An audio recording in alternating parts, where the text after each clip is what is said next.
I'm here in Paris with all of the premiers of the biggest provinces and the Prime Minister telling Canada's story about how we're fighting climate change.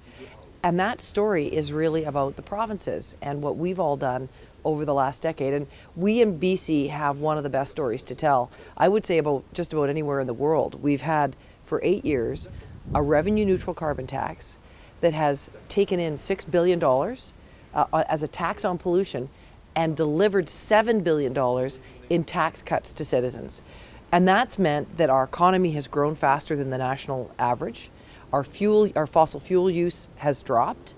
And it's also, the result of things like having North America's first carbon neutral government. The fact that we have 97.9 renewables in our electricity grid. I mean, it's a really good story.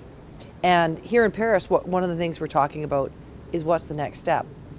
And for us in British Columbia, it's pretty clearly over in China and India, because we look across the water with some of our best trading partners, and we see that in China they've got 150 coal plants on the books ready to get built.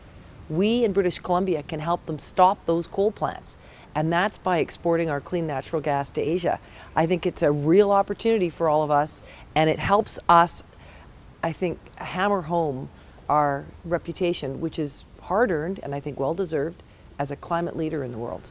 In BC, 97.9% of our electricity grid is clean and renewable. We're really lucky, and you know that when you plug your car in, if you have an electric car, it's clean energy. I also went and visited the Bataclan, the club where so many Parisians were murdered in the terrorist attacks recently. And I was joined by other premiers in laying wreaths in memory of what happened there, memory of the people who lost their lives and the terrible impact it's had on Paris, but also acknowledging the impact that that's had on the world. Because those attacks were not just aimed at individuals, they were aimed at all of us. And the values that we hold, democracy, freedom, all those basic civil liberties that we value so much, that was what was under attack there. And all the premiers that came really wanted a chance to acknowledge that and let Parisians know that we stand with them.